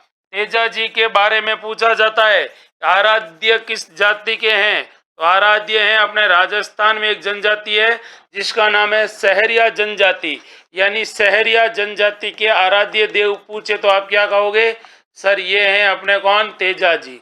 तेजा जी के बारे में आपसे सवाल पूछा जाएगा, और क्या पूछा जाएगा, तेजा जी पशु मेला कहाँ लगता है, तो आप कहोगे सर तेजा जी पशु मेला लगता है पर्वतसर में। लेकिन अगर आपसे पूछे तेजा जी का मेला कब लगता है, तो तेजा जी का मेला लगता है तेजा दशमी के दिन। अब आपसे पूछा जाएगा तेजा दशमी कब आती है, तो आप कहोगे सर भाद्रपद महीना होता है, शुक्ल पक्ष की जो दशमी होती है उसी को ही हम लोग कहते हैं तेजा दशमी। कौन सी दशमी कहते हैं, तेजा दशमी कहते हैं, ये भी आपको पता होना चाहिए। तो मैंने आपसे सवाल पूछा था इनके पिता का नाम क्या था, और पिता के नाम में आप किसी का आंसर आया नहीं है, तो नहीं आया इसका मतलब ये हुआ कि इनके पिता का नाम था ताहड़ जी। क्या नाम था, ताहड़ जी। अगला सवाल देखो भाई, सवाल है ये वाला, क्या पूछा है, भारत की सरकार द्वारा घोषित राज्य की एकमात्र आदिम जनजाति है। भारत सरकार ने राजस्थान की एक जनजाति है, उस जनजाति को क्या कहा गया है, आदिम जनजाति, यानी प्रिमिटिव ट्राइबल्स का दर्जा दिया है। अब राजस्थान की प्रिमिटिव ट्राइबल्स में कौन सी जनजाति है, थोड़ा कोशिश करके आंसर बताओ, फिर हम इसके बारे में बात करते हैं। चार ऑप्शन है, भील है, सहरिया है, कथोड़ी है और डामोर है। कौन कौन बताएगा भाई, तो यहाँ पर किसी ने बताया नहीं है, इसका मतलब ये हो रहा है कि आप लोग पढ़ते नहीं हो, या फिर पढ़ते हो तो गलत तरीके से पढ़ रहे हो, सही नहीं पढ़ रहे हो आजकल, है ना। बी बता रहे हैं सब के सब, क्या बता रहे हैं, बी में बता रहे हैं कि सर सहरिया जनजाति है, बिल्कुल सहरिया जनजाति है जो आदिम जनजाति में है। कौन सी जनजाति में, आदिम जनजाति, मतलब प्रिमिटिव ट्राइबल्स के अंदर ये जनजाति शामिल है। सहरिया जनजाति सर्वाधिक कहाँ निवास करती है, तो बारां में, लेकिन बारां में भी दो तहसीलें हैं, एक का नाम है शाहाबाद और एक का नाम है किशनगंज। तो शाहाबाद और किशनगंज के अंदर ये सबसे ज्यादा निवास करती है। आपको याद रखना है सहरिया जनजाति, सहरिया जनजाति में आपको याद रखना है कि सर इनके आदि पुरुष कौन है। तो सहरिया जनजाति के आदि पुरुष है वाल्मीकि। कौन है भाई, वाल्मीकि है। आपको पता होना चाहिए इनके आराध्य देव कौन है। तो आप कहोगे सर इनके आराध्य देव है वो है अपने लोक देवता तेजाजी महाराज। तो ये तेजाजी को अपना क्या मानते हैं, आराध्य मानते हैं। सहरिया जनजाति के बारे में मोस्टली एक अच्छा सवाल ये पूछा जाता है, और क्या पूछा जाता है कि बताइए भाई सहरिया जनजाति की इनकी कुल देवी कौन सी माता है। तो कुल देवी में आप क्या कहोगे, सर इनकी कुल देवी है कोडिया माता। तो इधर देखो भाई कुल देवी है कोडिया माता। अब आपसे पूछा जाता है सहरिया जनजाति के बारे में, और क्या पूछा जाता है कि सहरिया जनजाति का कुंभ किसको कहते हैं। तो आप कहोगे सर सीताबाड़ी का मेला होता है। सीताबाड़ी का मेला जो कहाँ लगता है, बारां में लगता है। इसको क्या कहा जाता है, सहरिया जनजाति का कुंभ कहा जाता है। अब देखिए सहरिया जनजाति के बारे में आपसे फिर सवाल ये पूछा जाता है, और क्या पूछा जाता है बताइए भाई, सीताबाड़ी का मेला कब लगता है, ये नहीं बताया मैंने। तो ये देखो इधर लिख लेता हूँ, महीना होता है ज्येष्ठ, और ज्येष्ठ माह की जब अमावस्या आती है उस दिन इनका क्या लगता है, मेला लगता है। तो कुछ ऐसे फैक्ट वाली चीजें होती है जो आपको अपने दिमाग में रट लेनी है, गलत नहीं करनी है। फिर आपसे सवाल पूछा जाएगा, और क्या पूछा जाएगा बताओ भाई, इसके इनका जो मेला है इनके अलावा इनके बारे में आपको ये याद रखना है। और क्या याद रखना है कि सर सहरिया जनजाति का मुखिया क्या कहलाता है। आप कहोगे सर सहरिया जनजाति का मुखिया कहलाता है कोतवाल में। क्या कहलाता है, कोतवाल कहलाता है। फिर आपसे सवाल पूछा जाता है कपिल धारा का मेला कहाँ लगता है। कपिल धारा का मेला लगता है बारां में। कहाँ लगता है, बारां में लगता है। ये आपको याद रखना है, ठीक है। आपसे सवाल पूछा जाता है कि सहरिया जनजाति के लोग दीपावली के दिन कौन सा गीत गाते हैं। तो आप कहते हो कि हीड़ गीत गाते हैं। कौन सा गीत, हीड़ गीत गाते हैं। लेकिन आपको ये भी पता होना चाहिए कि जब वर्षा ऋतु आती है उस समय ये कौन सा गीत गाते हैं। तो आप कहते हो वर्षा ऋतु कहूँ, या फिर मैं कहूँगा मकर संक्रांति, ये ठीक रहेगा। मकर संक्रांति के दौरान ये कौन सा नृत्य करते हैं या कौन सा गीत गाते हैं। तब आप कहते हो कि सर ये लैंगी खेल खेलते हैं। कौन सा खेल खेलते हैं, लैंगी नृत्य करते हैं मकर संक्रांति के अवसर पर। ये भी आपको याद रखना है। तो आपको इस प्रकार के सवाल जब भी पूछे अपने दिमाग में सेट कर लेना है, और कभी भी कोई भी सवाल को सहरिया जनजाति से कनेक्ट करते हुए गलत नहीं करना है। अब भाई अगर अगला सवाल देखें, और अगला सवाल है ये वाला, क्या पूछा है, तिमड़िया शरीर के किस अंग का आभूषण है। भाई साहब लड़कियां होती है, लड़के होते हैं, बच्चे होते हैं, कौन पहनता है तिमड़िया, और तिमड़िया कौन से अंग का आभूषण है। अब आभूषण तो ऐसे ऐसे अंगों पर भी पहना जाता है जो घूंघट की आड़ में दिखते भी नहीं है, लेकिन फिर भी पहनने तो जाते हैं ना। चलिए आंसर बताइएगा, आभूषण के बारे में सवाल पूछा है। कोशिश करें कि आपका सवाल एकदम से सही हो जाए। पूछा क्या है, तिमड़िया आभूषण पूछा है भाई। चलिए चलिए चलिए चलिए, तो एक आभूषण तिमड़िया, शरीर के किस अंग का आभूषण है तिमड़िया। अब यहाँ पर गलत नहीं करोगे भाई। आपने सवाल दिया है कि सर पैर में पहनते, भाई तू अपनी वाली को पैर में पहना देना, मैं अपनी वाली को कहूंगा तू गले में पहन। तो देखो तिमड़िया पहनते हैं गले में। कहाँ पर पहनते हैं, गले में। अब देखिए तिमड़िया गले में पहना जाता है, तो इसके अलावा और क्या क्या पर पहना, गले में पहना जाता है। तिमड़िया के अलावा एक होती है आड़। क्या होती है, आड़। आड़ के अलावा एक होती है चंपा कली। क्या होती है, चंपा कली। एक होती है हम्मेल। क्या होती है, हम्मेल। तो चंपा कली भी हो गई, हम्मेल भी हो गई, आड़ भी हो गई। एक होती है राम नमी या राम नामी भी कहते हैं। एक होती है तुलसी। क्या नाम होता है, तुलसी। एक देखो कंठी पर मोर बोले, ये कंठी भी कहाँ पर पहनते हैं, गले में पहनते। एक ऐसा सूत्र है, उस सूत्र के लगने के बाद सारे सूत्र फेल हो जाएंगे, और सारे सूत्र फेल होने का मतलब ये हुआ कि ये होता है मंगल सूत्र। इस सूत्र के सामने बड़े बड़े सूत्र फेल हो जाते हैं, ये भी आपको पता होगा। इसके अलावा आपको पता होगा, आपसे फिर सवाल पूछे जाते हैं, बताओ भाई कौन सी माला, जब हार और माला की बात आए तो आप कह देना, चाहे चंद्रहार हो, चाहे कोई भी माला हो, कंठमाला और मुक्तमाला, ये सब गले में पहना जाता है। एक होती है खुंगाली, अब देखो खुंगाली होती है ना, ये खुंगाली। एक होती है हंसली, ये भी कहाँ पर पहनी जाती है, गले में पहनी जाती है। ठीक है, अब आपको पता होगा एक होती है ठुस्सी, ये भी कहाँ पर ठूस लेती है, गले में। ठुस्सी ठूस लेती है गले में। बजंटी या फिर बजट्टी, ये बजंटी के बारे में भी पूछे तो आप कहोगे सर ये बजट्टी है ना, ये भी कहाँ पर पहनी जाती है, गले में पहनी जाती है। फिर आपसे सवाल पूछा है कि ये झालरा बोलते ना, ये झालर, ये झालर गले का आभूषण होता है, झालरा, ये भी आपको पता होना चाहिए। देखो एक पहना देते हैं चैन, जब चैन पहना देने के बाद आदमी हो जाता है, उसका चैन खत्म हो जाता है। अब आपको पता होगा जब चैन खत्म होगा तो वो गले में क्या पहनेगा, मादलिया पहनेगा। तो ये देखो मादलिया भी कहाँ पर पहना जाता है, गले में पहना जाता है। ठीक है, तो इस प्रकार के आभूषण आपको क्या रखना है, याद रखना है, अच्छे से याद रखना है। अगले सवाल को देखें। कांच पर हरे रंग की मीनाकारी क्या कहलाती है भाई, बताओ। कांच पर हरे रंग की जो मीनाकारी की जाती है उसको क्या कहते हैं। क्लास अच्छी लग रही है तो फटाफट क्लास को लाइक कर लो भाई। मटर माला भी गले में पहनते हैं, बिल्कुल सही बताया आपने। मोनू देव भैया, शिवम, मिस्टर देव राठौड़, प्रहलाद, शारदा अहिर, उसके बाद में कौन है भाई, राम स्वरूप, मधु प्रजापत, वेरी गुड, आराध्या, अन्वी, शारदा अहिर। अब देखो राइट आंसर इसका क्या है। कांच पर मीनाकारी की जाती है, थेवा कला कहलाती है। थेवा कला कहाँ की प्रसिद्ध है, प्रतापगढ़ की प्रसिद्ध है। इस कला को कौन सा टैग मिल चुका है, जीआई टैग मिल चुका है।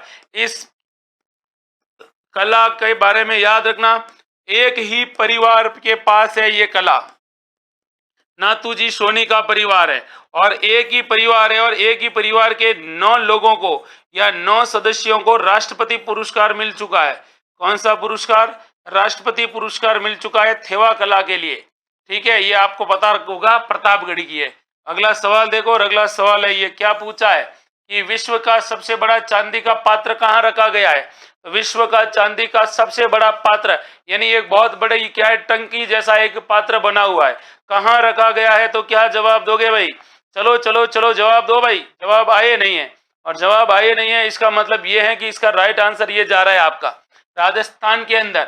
विश्व का सबसे बड़ा चांदी का जो बंटन रखा गया है सिटी पैलेस जयपुर में रखा गया है। क्या रखा गया है, जयपुर में रखा गया है। इसको किसने बनवाया था, तो आप कहोगे सर माधो सिंह ने बनवाया था। माधो सिंह कहते हैं कि एडवर्ड सप्तम के दरबार में भाग लेने के लिए, उनके राज्याभिषेक में भाग लेने के लिए ब्रिटेन गए, तभी सिटी पैलेस के अंदर रखे इसमें चांदी के पात्रों में क्या लेकर गए थे, गंगा जल लेकर गए थे। ठीक है, ये भी पता होना चाहिए। ओलंपिया नामक जहाज में गए थे वो। अगला सवाल है ये वाला, चलिए आंसर बताइएगा। वंश भास्कर के रचयिता कौन है। एक ग्रंथ है जिसका नाम है वंश भास्कर, और वंश भास्कर को किसने लिखा था ये आपको बताना है।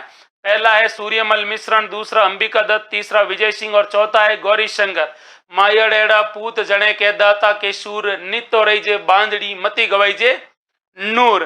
तो राइट आंसर है इसका कौन सा, सूर्यमल मिश्रण। सूर्यमल मिश्रण के बारे में याद रखना है, इनका जन्म हुआ था हरना गांव में। ये हरना गांव कहां पर पड़ता है, तो आप कहोगे सर ये बूंदी में पड़ता है। सवाल आपसे पूछा जाएगा ये किसके दरबारी थे, तो आप कहोगे सर ये दरबारी थे, बूंदी के एक राजा थे जिनका नाम था महाराव राम सिंह। महाराव राम सिंह के ये दरबारी थे। और आपको ये भी पता होगा कि इनकी जो रचनाएं हैं उनसे पहले इनके उपनाम याद रखना। इनके उपनाम है, इनको कहा जाता है वीर रसावतार। वीर रसावतार इसलिए कहा जाता है क्योंकि इनकी रचना में वीर रस का ज्यादा प्रयोग हुआ है, वीरता का ज्यादा प्रयोग हुआ है। इनको राजस्थान के राज्य कवि का दर्जा प्राप्त है। आपको पता होगा सूर्यमल मिश्रण की रचनाएं, इनकी रचनाएं तो बड़ी शानदार है। जैसे इन्होंने लिखा था वीर सतसई।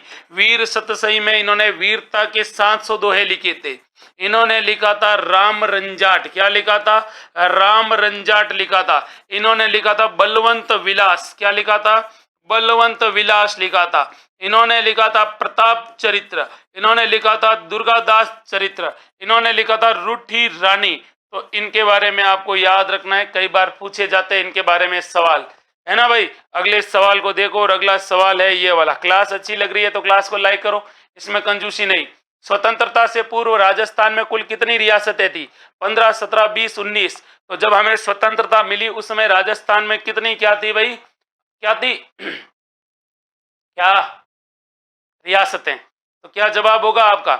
आप कहोगे सर राजस्थान में रियासतें थी 19, लेकिन आपको पता होगा राजस्थान में 19 रियासतें कौन कौन सी थी? आप कहोगे सर 19 रियासतें कुल थी, 19 में से आपको याद रखना है कि सर राजस्थान में 16 जगह पर राजपूत रियासतें थी। तो आपसे पूछे स्वतंत्रता के समय राजपूत रियासतें कितनी थी? आप कहोगे सर 16 थी। आपसे पूछा जाएगा दो कैसी रियासतें, एक कैसी रियासत थी? एक थी मुस्लिम रियासत। एक कैसी रियासत थी?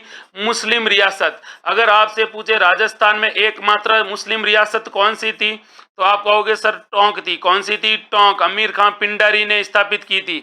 और आपको पता होगा राजस्थान में 2 जाट रियासतें थी। कितनी रियासतें थी? 2 जाट रियासतें थी। और कौन कौन सी थी? तो आप क्या जवाब दोगे?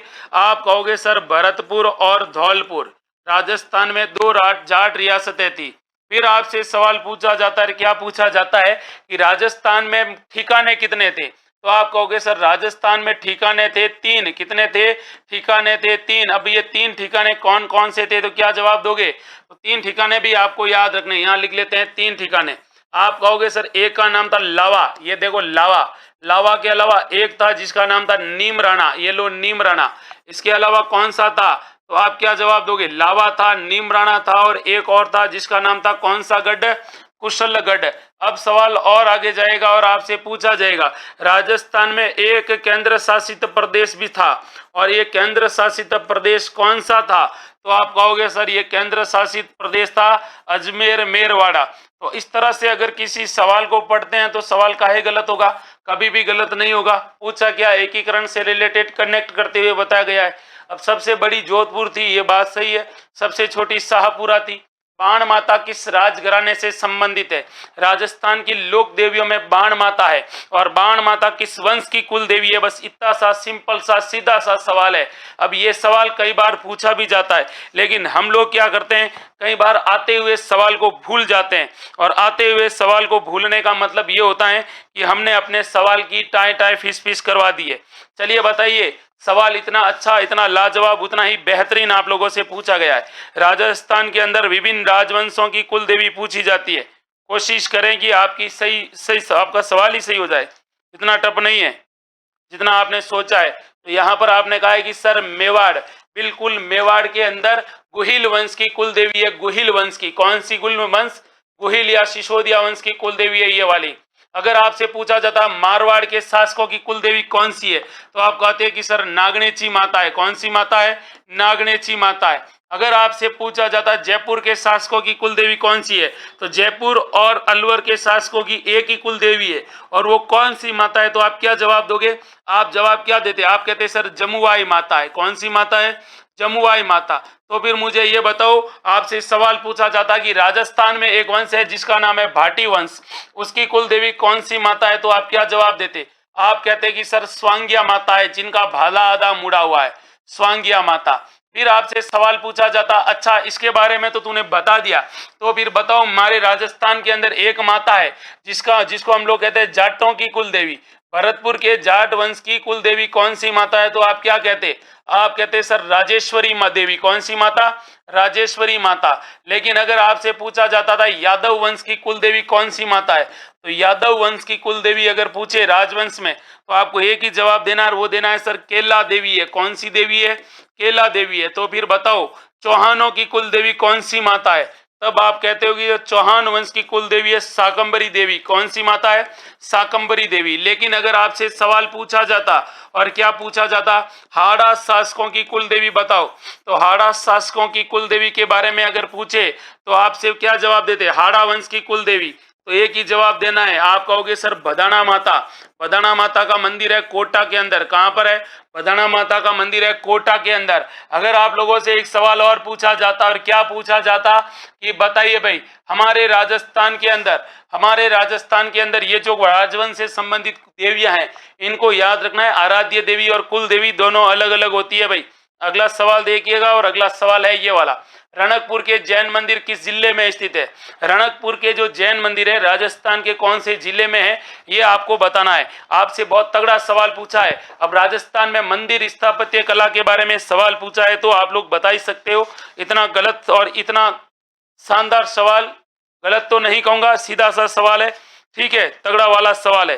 तो राजस्थान के अंदर एक मंदिर है, और उस मंदिर का क्या नाम है भाई? देलवाड़ा के जैन मंदिर। आपको पता होगा देलवाड़ा के जैन मंदिर का निर्माण किसने करवाया था, क्या का मंदिर है, कितने मंदिरों के समूह है?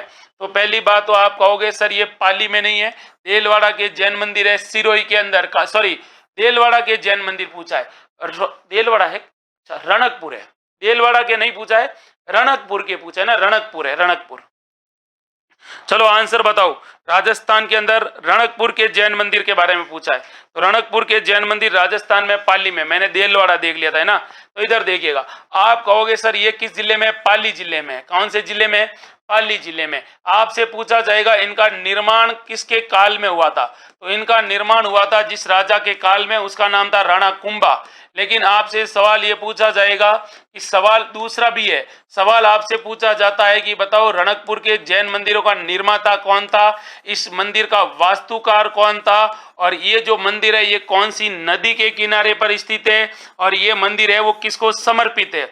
ये सवाल तो आपकी परीक्षा में कई बार पूछे जाते हैं। इस मंदिर के निर्माण में टोटल कौन से पत्थर का प्रयोग हुआ है, पत्थर के अलावा इस मंदिर में कौन से खंबे हैं, या कितने खंबे या कितने पिलर है, ये भी आपसे पूछा गया सवाल है। तो मुझे आंसर बताइएगा रणकपुर जैन मंदिर के बारे में। आपके सामने इतने सारे सवाल है, आपको जवाब देना है, और क्या जवाब देना है तो ध्यान से सुनिएगा। आप कहोगे सर इसका निर्माता था कौन? धरणक शाह। धरणक शाह इस मंदिर का निर्माण करवाता है। इस मंदिर का वास्तुकार था, उसका नाम था देपाक। फिर आपको पता होगा जिस नदी का नाम है उसका नाम है मदाई नदी। अब आपसे वापस सवाल पूछा गया है कि इस मंदिर के बारे में, इस मंदिर में कौन से पत्थर का प्रयोग हुआ है? संगमरमर का प्रयोग हुआ है। इस मंदिर में संगमरमर के अलावा 1444 खंबे हैं, उस पर निर्मित है। और आपको पता होगा इस मंदिर का उपनाम अगर आपसे पूछे तो आप कहोगे सर इस मंदिर को कहा जाता है खंबों का अजायब घर। खंबों का क्या कहा जाता है? अजायब घर कहा जाता है। लेकिन आपसे पूछा जाएगा राजस्थान का वह किला जिसको स्तंभों का वन कहा जाता है, तो इसी किले को, इसी मंदिर को क्या कहा जाता है? स्तंभों का वन कहा जाता है। बहुत अच्छे अच्छे सवाल है। अब आपको पता होगा इस मंदिर के बारे में सबसे अच्छा सवाल कि सर ये जो मंदिर है इस मंदिर में क्या है, तो आप कहोगे सर इस मंदिर में 24 तो मंडप है। 24 क्या बने हुए हैं?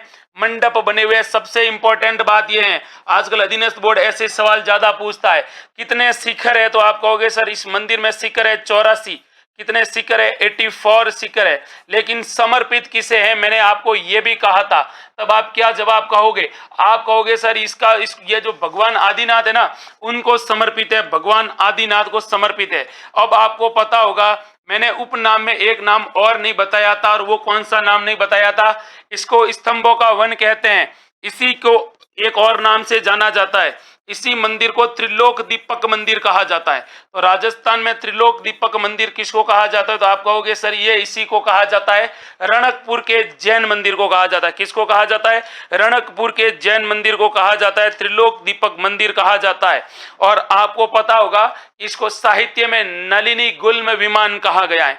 तो इस प्रकार के सवाल है, और इस प्रकार के सवाल अच्छे अच्छे सवाल है भाई।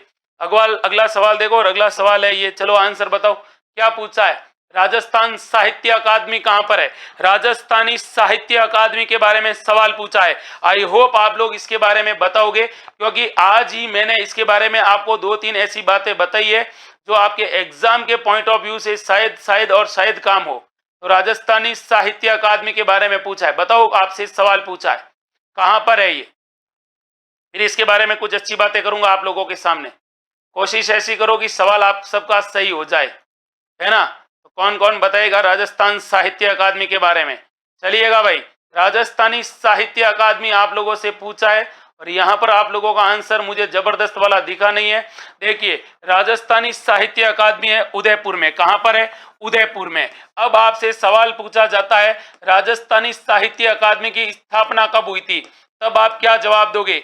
देखो, इतना अच्छा सवाल है, साहित्य से रिलेटेड है, तो आप कहोगे सर 28 जनवरी के दिन इसकी स्थापना हुई थी। साल कौन सा था? तो आप कहोगे सर 1958 में। फिर आपसे सवाल, अगला सवाल पूछा जाता है राजस्थानी साहित्य अकादमी का सर्वोच्च पुरस्कार कौन सा है, तो क्या जवाब दोगे? आप कहोगे सर सर्वोच्च पुरस्कार है, उसका नाम है मीरा पुरस्कार। कौन सा पुरस्कार है? मीरा पुरस्कार है। तो फिर मुझे ये बताइएगा 2023-24 का मीरा पुरस्कार, 2022-23 का मीरा पुरस्कार किसे दिया गया? तो 2023 का जो ये मीरा पुरस्कार था, एक महिला को दिया गया था और उस महिला का नाम क्या था? मुझे किसी का नाम दिखा नहीं है। तो आप कहोगे सर रति सक्सेना। रति सक्सेना को ये पुरस्कार दिया गया था, ये भी आपको पता होना चाहिए। रति सक्सेना ने कौन सी पुस्तक लिखी जिसके कारण राजस्थानी साहित्य अकादमी ने मीरा पुरस्कार दिया था? तब आप कहोगे कि सर इनकी रचना है जिसका नाम है हंसी एक प्रार्थना। हंसी एक प्रार्थना लिखा था इन्होंने। ठीक है, अब देखिए इन्हीं सवाल का एक और सवाल बनता है आपके सामने। और सवाल क्या बनता है? सवाल ये बनता है कि राजस्थानी साहित्य अकादमी के वर्तमान अध्यक्ष कौन है? तो वर्तमान अध्यक्ष है दुल्लाराम सारण। क्या नाम है? दुल्लाराम सारण इसके वर्तमान अध्यक्ष है। ये भी आपको पता होना चाहिए। राजस्थानी साहित्य अकादमी द्वारा जो पत्रिका निकाली जाती है, उस पत्रिका का नाम भी पहले परीक्षा में पूछा गया है कि बताओ राजस्थानी साहित्य अकादमी में कौन सी पुस्तिका निकाली जाती है? तो आप कहते हो कि सर पुस्तिका का नाम है मधुमती। कौन सी मती? मधुमती है। लेकिन अगर आपसे सवाल पूछा जाता है कि मीरा पुरस्कार में कुल कितनी राशि दी जाती है, तो आप कहते हो कि सर मीरा पुरस्कार में राशि दी जाती है टोटल 75,000 रुपए कैश पेमेंट। कितना?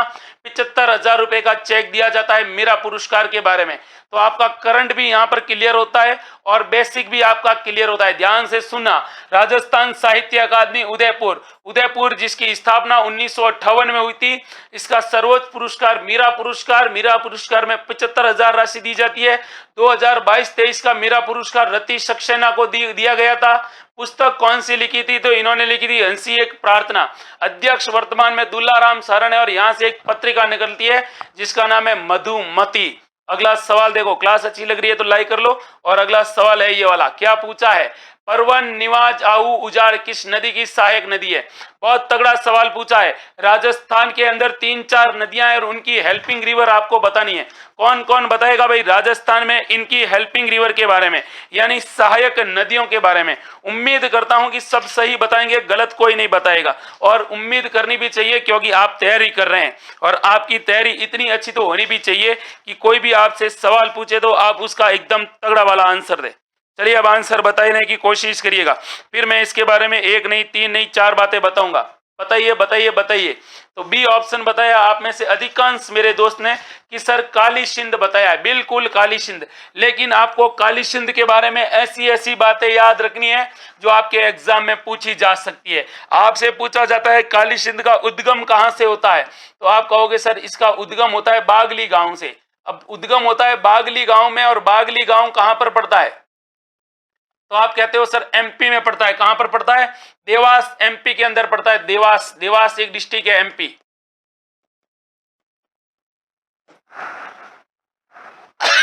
ओके, अगला सवाल।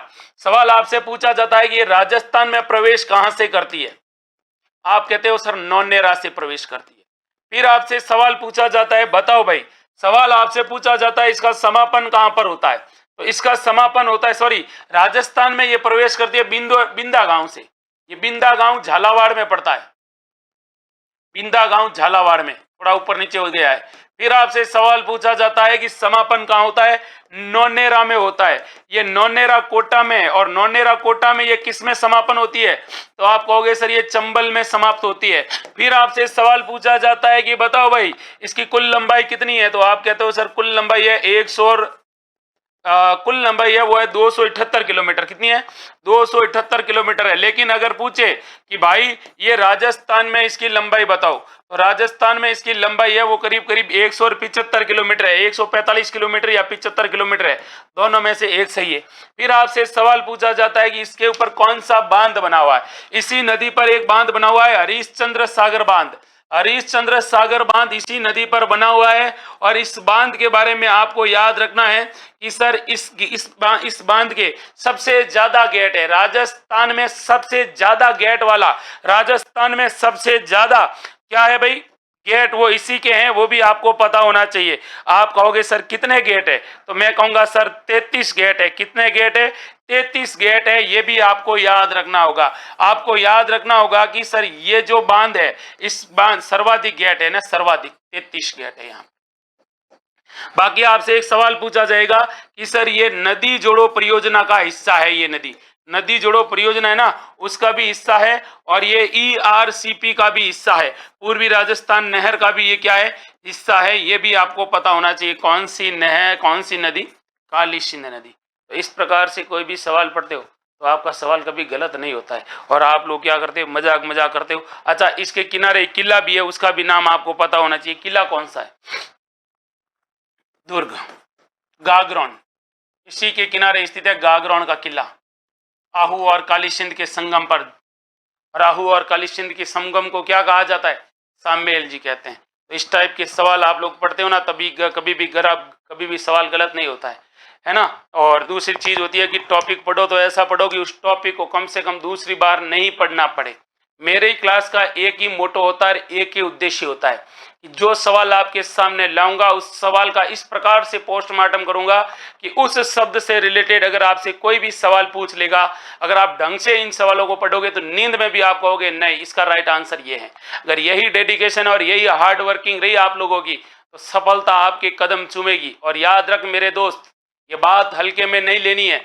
दुनिया भर में जब आपके आसपास रिश्तेदार सिलेक्शन होते हैं, आपके दोस्त होते हैं, तो आप देखते हो कि व्हाट्सएप के मैसेज, इंस्टा की स्टोरी, आप हर जगह पे उन्हीं को देखते हो।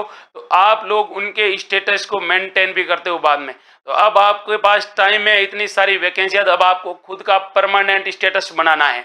और एक दिन अपनी मेहनत आप जब रोल नंबर में देखोगे ना, तो आपकी आंखों में आंसू आएंगे और आपसे ज्यादा आपके माता पिता खुश होते हैं। कहते हैं कि अगर किसी व्यक्ति के घर में सरकारी, उसके परिवार में कोई सरकारी नौकर नहीं होता है, कोई बच्चा सरकारी नौकर बन जाता है जो बिल्कुल गरीब परिवार से, जिनके माता पिता मजदूरी बन करके कमाते हैं, तो उनके माता पिता की उम्र 10 साल वैसे ही बढ़ जाती है, क्योंकि माता पिता चाहते हैं कि मेरी औलाद कभी भी वो नहीं झेले जो हमने झेला है। इसीलिए अपने लिए नहीं तो अपने माता पिता के लिए सफल होकर दिखाना है। लेकिन एक चीज और है, सफलता की राह में एक चीज रोड़ा बनती है और वो बनती है नकारात्मकता। अपने विचारों को हमेशा पॉजिटिव रहिए, सकारात्मक रहिए, सकारात्मक लोगों के साथ रहिए। दोस्ती किताबों से रखिए, इश्क किताबों से कीजिए, मोहब्बत किताबों से कीजिए, प्यार भी किताबों से कीजिए। सब कुछ करना है वो किताबों के साथ कीजिए। किताबें कभी भी धोखा नहीं देगी, बाकी सब धोखा देंगे। माता पिता के बाद में अगर आपका कोई साथ देगी तो वो आपकी किताबें देगी, वही आपके फ्यूचर को मेंटेन करके रखेगी। पढ़ते रहिएगा, डटिएगा तगड़े तरीके से, क्योंकि जिस कोयले पर ताप और दाब लगता है वो हीरा बनता है। सोचकर समझिए, सवाल आपके दिमाग में है, जवाब भी आपके दिमाग में है। अच्छे से पढ़िएगा। बाकी कल फिर आप लोगों के बीच में आऊंगा तगड़े तरीके से, है ना। जय हिंद, जय भारत।